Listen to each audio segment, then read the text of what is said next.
is just fantastic. Captain's Log, Subdates 21201.4. There have been very few instances within the ISO cubes where an inmate gets a round of applause for breaking such a major law.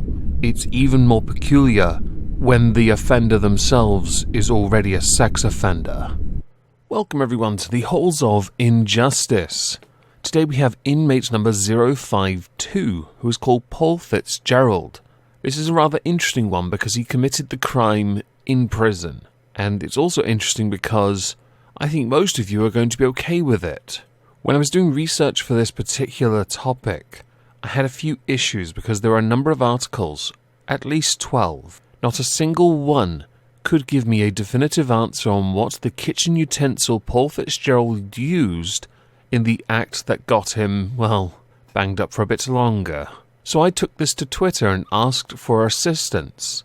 We'll get to it soon. I just thought I'd let you know if you saw that tweet. Here's the context.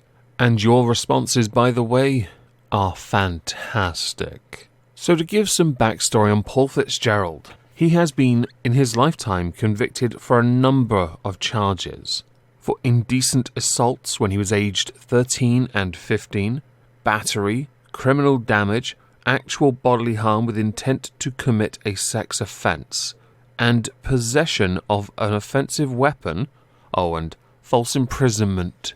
This man is a career criminal. There are some issues, mentally.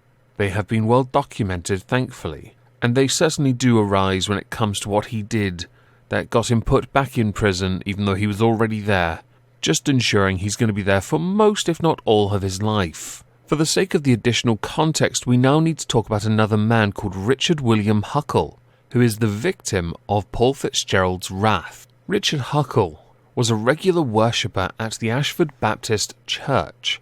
He was also a member of a church in London. This is important because Richard Huckle travelled to Malaysia on a number of occasions. He did a gap year in 2005 to 2006.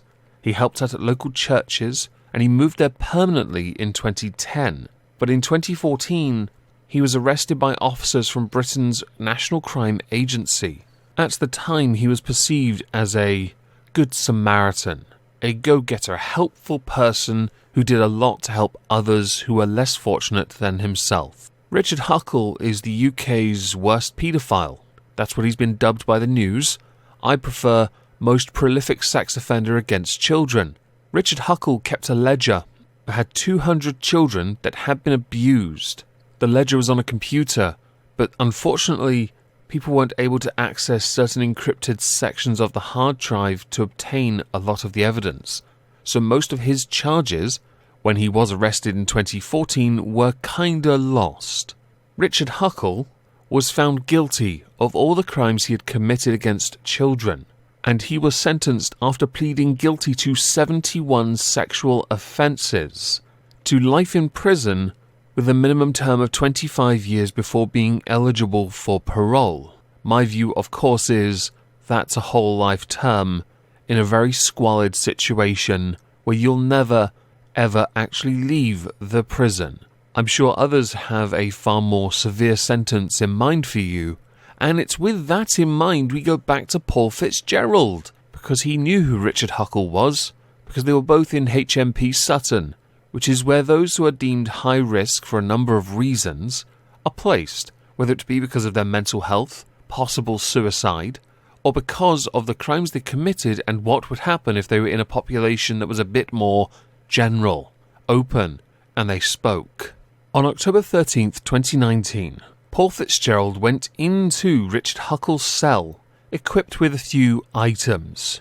These items would include an electrical cord, a kitchen utensil, we'll get to that in a moment, and a bladed pen, which is where you take a pen and you put a razor blade at the end.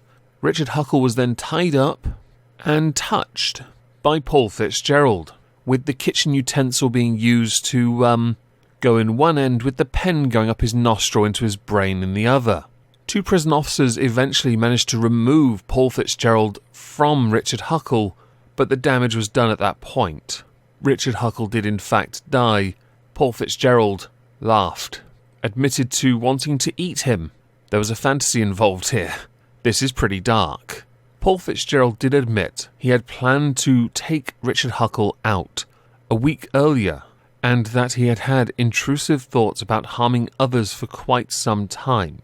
But Huckle had to be the first because he wanted to know what it felt like. He also admitted he was having far too much fun when he was, taking out Richard Huckle. When this went to trial, psychiatrists evaluated Paul Fitzgerald, and they concluded he had lived with a conduct disorder from an early age, gender personality dysphoria, and a personality disorder. Jurors were informed Paul Fitzgerald was a risk to females and at risk of hostage-taking, and that he had been prescribed medication in the past, but he was not prescribed any at the time of Richard Huckle's passing. Before we continue, I just want to add, I am somewhat impressed that all those who are prosecuting Paul Fitzgerald for what he did managed to take this as seriously as they did when the majority of society holds such a low view of Richard Huckle and of Paul Fitzgerald, to be fair, which is why they're at odds. Oh, and I didn't quickly address the kitchen utensil, did I? Well, some of you suggested cattle prods, scoops, whisks, those lentil things, yep, potato peelers, a salt and pepper shaker, this butt plug, an immersion blender, which would serve two purposes because it would have the electrical cord as well. Somebody inserted garlic, a rolling pin, cheese grater, a rusty butter knife. The list really does continue. I am impressed. Thank you for your contributions.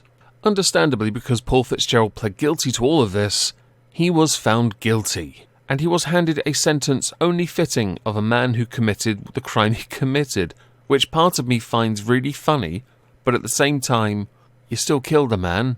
That's a crime. Don't worry. Even with such a heavy sentence, you'll get sent some cake from somebody, I'm sure. Paul Fitzgerald was sentenced to life in prison and will have to serve a minimum of 34 years before being eligible for parole. When he was sentenced, he started laughing, which led to Mr. Justice Lavender, a judge we have covered before on this channel, to call him a psychopath that derived pleasure from imagining torturing, raping, killing, and even eating others. You went into his cell equipped and intended to rape and kill Mr. Huckle, and, if possible, cook and eat parts of him. You did this for your own pleasure and to carry out justice. You also did this for help and to be referred to a high-security unit. This case involves sadistic conduct. You have convictions for indecent assaults from when you were 13 and 15, battery, criminal damage, assault occasioning actual bodily harm with intent to commit a sexual offence, and while in possession of an offensive weapon and false imprisonment. I am sure you made a conscious decision to kill him, as you said yourself. You committed murder in cold blood. Well then, goodbye, Mr. Fitzgerald. Enjoy the next at least 34 years. And we'll put Huckle's bones in the walls. We can't allow him to rest in peace. So we're going to make it quite uncomfortable for him. With what we've discussed today, I'd love to know what you think. So please do let me know in the comments down below. Hope you all have a fantastic day. Thank you all for listening.